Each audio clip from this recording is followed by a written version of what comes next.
चंचला की प्रार्थना से ब्राह्मण का उसे पूरा शिव पुराण सुनाना और समयानुसार शरीर छोड़कर शिवलोक में जा चंचला का पार्वती जी की सखी बन जाना।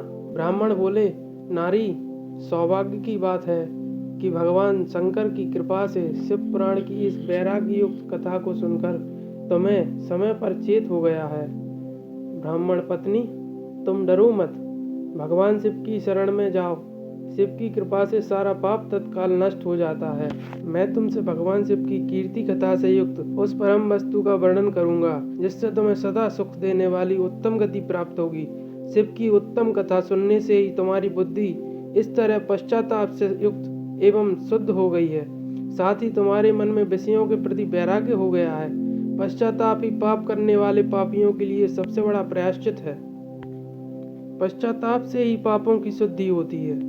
जैसे दर्पण साफ करने पर निर्मल हो जाता है, उसी प्रकार इस शिव पुराण की कथा से चित्त अत्यंत शुद्ध हो जाता है, इसमें संशय नहीं है। इस उत्तम कथा का श्रवण समस्त मनुष्यों के लिए कल्याण का बीज है। भगवान शिव की कथा सुनकर फिर अपने हृदय में उसका मनन करना चाहिए। इससे पूर्णतः चित्त शुद्धि हो जाती है। इतना कहकर भी श्रेष्ठ शिव भक्त ब्राह्मण चुप हो गए। उनका हृदय करुणा से आर्द्र हो गया।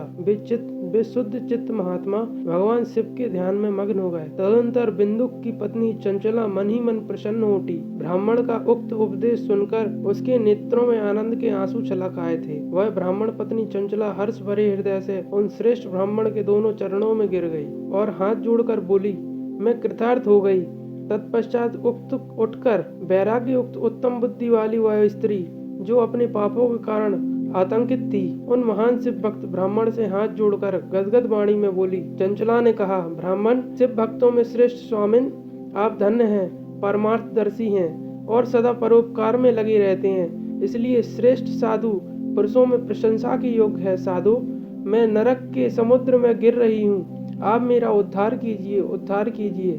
पौराणिक अर्थ तत्व से संपन्न जिस सुंदर शिव पुराण की कथा को सुनकर मेरे मन में संपूर्ण विषयों से वैराग्य उत्पन्न हो गया, उसी इस शिव पुराण को सुनने के लिए इस समय मेरे मन में बड़ी श्रद्धा हो रही है। सूत जी कहते हैं, ऐसा कहकर हाथ जोड़कर उनका अनुग्रह पाकर चंचला उस शिव पुराण की कथा को सुनने की इच्छा मन में लिए उन ब्राह्मण देवता की सेवा में तत्पर हो वहां रहने लगी। तदनंतर शिव भक्तों में श्रेष्ठ और शुद्ध बुद्धि वाले उन ब्राह्मण देव ने उसी स्थान पर उस स्त्री को शिव पुराण की उत्तम कथा सुनाई।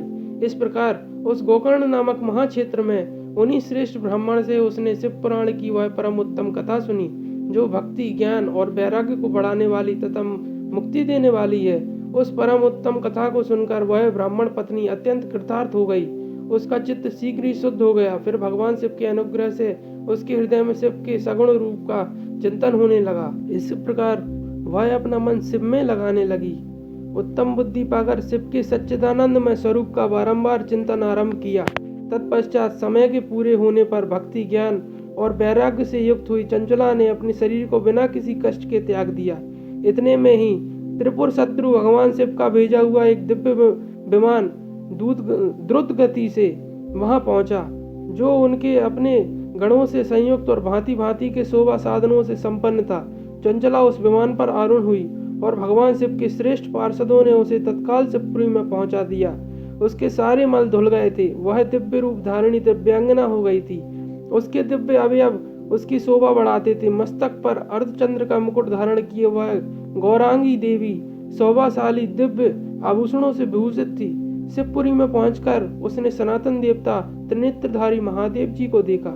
सभी मुख्य देवता उनकी सेवा में खड़े थे। गणेश, भृंगी, नंदी तथा वीरभद्रेश्वर आदि उनकी सेवा में उत्तम भक्ति भाव से उपस्थित थे। उनकी अंग कांति करोड़ों सूर्यों के समान प्रकाशित हो रही थी। कंठ में नील चंदन शोभा पाता था। 5 मुख और प्रत्येक मुख में 3-3 नेत्र थे। मस्तक पर अर्धचंद्रकार मुकुट शोभा देता था। उन्होंने अपने वामांग भाग में गौरी देवी को बिठा रखा था, जो विद्युत पुंज के समान प्रकाशित थीं। गौरीपति महादेव जी की कांति कपूर के समान गौर थी। उनका सारा शरीर श्वेत भस्म से भासित था। शरीर पर श्वेत वस्त्र शोभा पा रहे थे। इस प्रकार परम उज्ज्वल भगवान शंकर का दर्शन करके वह ब्राह्मण पत्नी चंचला बहुत प्रसन्न हुई। अत्यंत प्रीति युक्त होकर उसने बड़ी उतावली के साथ भगवान को बारंबार प्रणाम किया। फिर हाथ जोड़कर वह बड़े प्रेम, आनंद और संतोष से युक्त हो विनीत भाव से खड़ी हो गई। उसके नेत्रों से आनंदाश्रुओं की अविरल धारा बहने लगी तथा संपूर्ण शरीर में रोमांच हो गया। उस समय भगवती पार्वती और भगवान शंकर ने उसे बड़ी करुणा के साथ अपने पास बुलाया और सौम्य दृष्टि से उसकी ओर देखा। पार्वती जी ने तो दिव्य रूप धारणी बिंदु प्रिया चंचुला को प्रेम पूर्वक अपनी सखी बना लिया। वह उस परमानंद घन ज्योति स्वरूप सनातन धाम में अभिचल निवास पाकर दिव्य सौख्य से संपन्न हो अक्षय सुख का अनुभव करने लगी। इस प्रकार चंचुला माता पार्वती की सखी बन गई और शिवपुरी में आनंदित हुई। श्री शिवाय नमस्तुभ्यम। सीताराम। अगली कथा भाग 3 में मिलते हैं।